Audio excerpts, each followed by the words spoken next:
In my most recent video, we explored the lifestyle in the Panamanian town of Volcán. Located in the highlands of Chiriquí province, Volcán is quickly gaining popularity among retirees and expats looking for a more rural, tranquil lifestyle than nearby Boquete.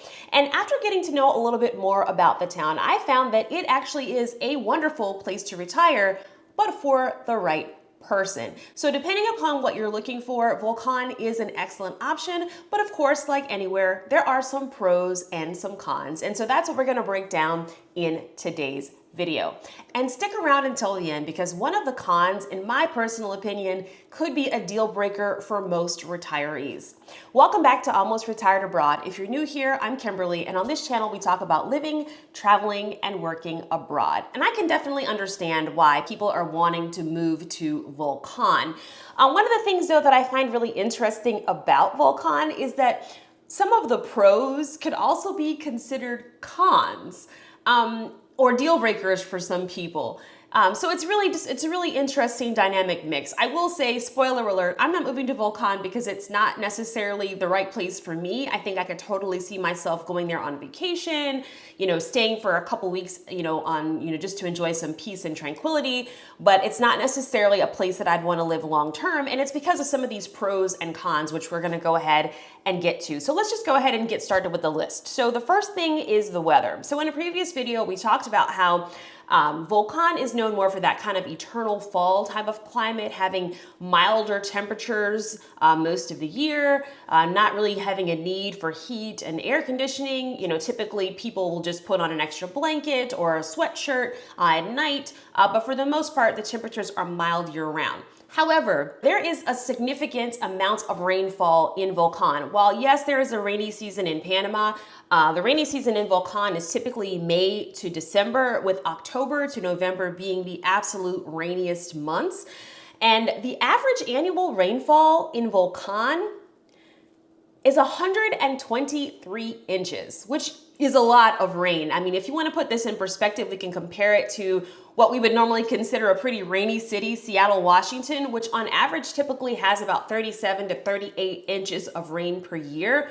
So, if you're going to compare the two cities, on average, Volcán has more than 3 times the rain than they have in Seattle, Washington. Like I mentioned, there are milder temperatures in Volcán, and there really is not a need for air conditioning or heat. Typically, people will just put on an extra sweater or throw in a blanket, and they also tend to have their windows open. But if you think about it, if it's raining, you have your windows open, you're going to be drawing that moisture into your home, and it is not uncommon to have issues with mold if you're living in a place like Volcán. So just keep that in mind. So if you're not someone who's into dealing with a lot of rain or like some afternoon thunderstorms, then Volcán just may not be the place for you. If you're a woman and you're thinking about, your hair and the humidity, the Volcán definitely won't be the place for you if you're trying to, not have the big hair.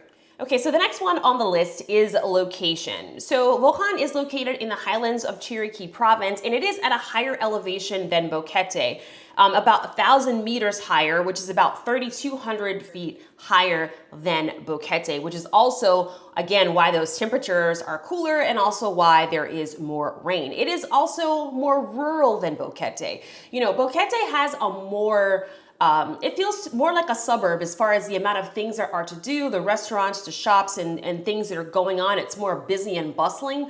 Whereas Volcán, for the most part, it has, a main street, a convergence of main streets where you'll find grocery stores and pharmacies and shops and things. But that's, for the most part it. So it really has a lot more of a rural feel. While you will find those grocery stores and markets and pharmacies and hardware in the hardware store, there are a lot of things that you can't get in Volcán that you will need to get in your car and drive to David. So you will need to either, if you have a car, you'll want to drive there, or maybe you're going to take the bus, but that's going to take a while. So, with that location, having a car could potentially be a concern. One of the pros, though, about the location is that it is really for nature lovers. Again, I mentioned there's plenty of fincas and farms around. There's lots of greenery and open space. On the outskirts of the city, there are like hiking trails and things. So you could definitely enjoy, if you're someone who enjoys the outdoors, then you might really enjoy that about Volcán. All right, so next up is the housing options. And so in the last video, we talked about some of the different housing options. There's certainly a mix of older and newer homes. Some of them are fairly modest. There are some that were a little bit larger, but for the most part, a lot of, more modest types of homes on larger plots of land. There's also different farms or fincas, some coffee farms and other agricultural properties in the area. So lots of open land. So if that's something that you're looking for, I could certainly see why Volcán would be appealing. Housing is definitely cheaper in Volcán than it is in Boquete, but there are fewer rental options in Volcán than there are in Boquete. So if that's a place that you're seriously considering moving, it might take you a little bit longer to find just the right place, or you might need to make some concessions on your wish list in order to find a property that fits both your needs and your budget. If you're finding value in this video, please consider hitting the like button, or if you're watching on your phone, please consider hitting the hype button. It helps YouTube to recommend it to other viewers just like you who are also looking for information about living, traveling, and working abroad. Thanks, now back to the video. All right, up next is transportation. So I've already kind of alluded to the fact that it might be helpful to have a car if you're living in Volcán. The town is walkable, so some day-to-day errands, like you're just gonna go to the coffee shop or go grab a quick bite from a local fonda or other restaurant, or maybe you're gonna just pick up a few groceries from one of the stores or the markets, you probably can get by just fine with walking. However, again, if there's some things that you need that aren't in town, you are definitely going to need to have a car, or at least have access to a car, whether you're going to rent one or maybe make friends with other people who live there that have a car, because you will need to go to David for some things. And the other thing too that is important to point out is if you're somebody with mobility issues, you might have some challenges in Volcán. In the walking tour, you can see there are plenty of sidewalks and nicely paved roads in that downtown kind of Main Street area. But in some of the residential areas, there are not any sidewalks and not all the roads are paved. Some of them are more gravelly. So that can be really challenging for someone who has like a walker or a scooter. It just might not be the right fit for you.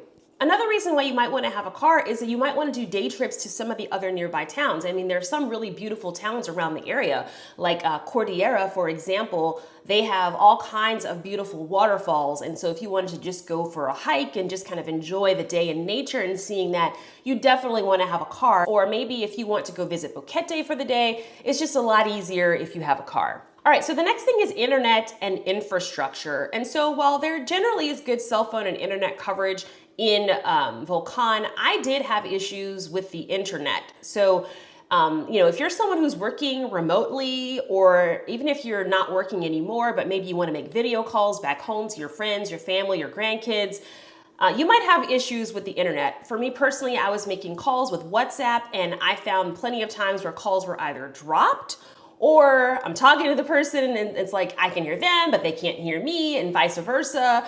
And it was just very challenging.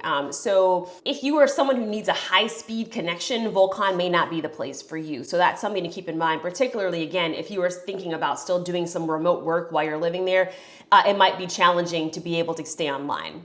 Okay, so the next thing on the list is nightlife and social activities. And honestly, there aren't a lot of things to do at night. So if you're somebody who is thinking that you're gonna have like some bustling nightlife, nighttime social life, you're gonna be going to nightclubs and hanging out and meeting people, Volcán is definitely not the place for you. Not to say there's not things to do in Volcán, it's just a lot quieter at night. In my previous video, we explored some of the different activities. There's lots of things happening every week. There's different types of farmers markets, like the one we showed at the local Lions Club.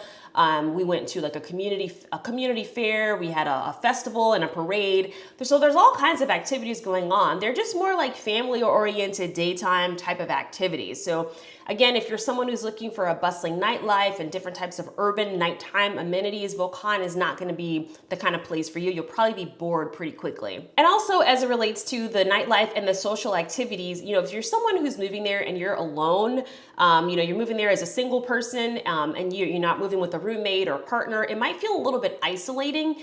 You'll definitely want to try to break into some of the local social circles if you're trying to get access to different types of activities. So if you're someone who is more introverted, you might find the social scene a little bit more challenging in Volcán. Not to say that there isn't one, you're just gonna have to, if you're someone who's more introverted, you're gonna have to make that extra effort in order to try to kind of get connected with WhatsApp groups and Facebook groups and things to gain access to some of the different social circles and other activities that are going on there. Okay, so the last one on the list, in my opinion, is probably the largest deal breaker when it comes to moving to Volcán, and that is access to healthcare.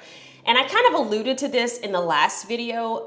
There are plenty of doctor's offices, there's dentists, and there is a public hospital on the outskirts of town.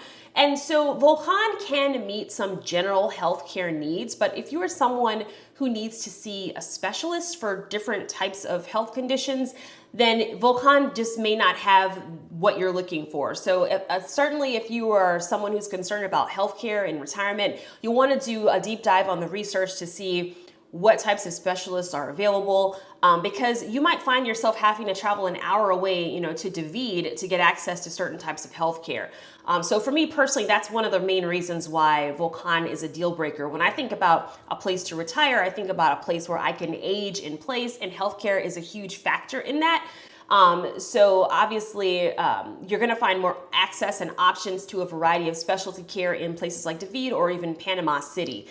So definitely something to be concerned about as you're doing your research about Volcán. So who should consider moving to Volcán? I think, again, Volcán is a beautiful place, and it is the right place for someone who is looking for that peaceful, tranquil, rural lifestyle. You're someone who just enjoys peace and quiet of country living, you're gonna do just fine in Volcán. If you're someone who's a nature lover and you just enjoy the outdoors, I think you'll be perfectly fine in Volcán. But who should reconsider moving to Volcán? I think, if you're somebody who is moving there that's single and don't already have an established social circle, it might be a little bit more challenging. I think it would be easier to move to Volcán if you are moving with a roommate or you're like a married couple when you already have a built-in social circle. But if you're moving there as someone who's single, it's not to say that there aren't things to do and you can't make friends. Obviously you can, but you're just gonna have to probably put in a little bit more work to make that happen because, again, there's less people there and everything is more spread out. So it might be just a little bit more work in order to kind of get connected in those social circles. And again, if you're looking for like a bustling nightlife scene, you might want to consider Boquete or some other areas in Panama where things might be open a little bit later and you can be listening, to live music and having all kinds of different types of activities going on all the time. Volcán is just not that kind of place. And then finally, who else should reconsider moving to Volcán? If you're someone who has any kind of health conditions where you require seeing a specialist for certain types of appointments or certain types of medications that require specific follow-up appointments, you definitely might want to reconsider whether or not Volcán is the right choice for you. So what are my final thoughts? I think before making the move to Volcán, I'm just going to give the same advice that I've given in just about every video. Do yourself a favor and do a scouting trip. You can watch tons of videos online and that's gonna definitely help you to narrow things down, but you're not gonna know if the place is right for you until you spend some time there and really get to see if it meets your needs. And so if you're able to, don't just stay for like a week or 2 weeks. Try to stay for even a full month if you can. Try to establish a daily routine so you can see, do you really picture yourself living here? Talk to some of the local residents. Go explore some of the markets. Visit some of the popular hotspots and see if it feels like home for you. And then, tour some rentals and some different properties and kind of start weighing your pros and cons. And again, if healthcare is a consideration for you, visit some of the different doctor's offices, stop into a local pharmacy, see if they carry the medications that you take. These are all things that you can do to see, if Volcán really makes the most sense for you. And remember, no place is perfect, but Volcán really does offer a unique blend of affordability, beauty, and tranquility. So what do you think? Can you picture yourself living in Volcán? I'd love to hear your thoughts in the comments below. Also, if there is another town that you'd like to see in a future video, let me know that in the comments as well. As always, thank you so much for watching. See you next time.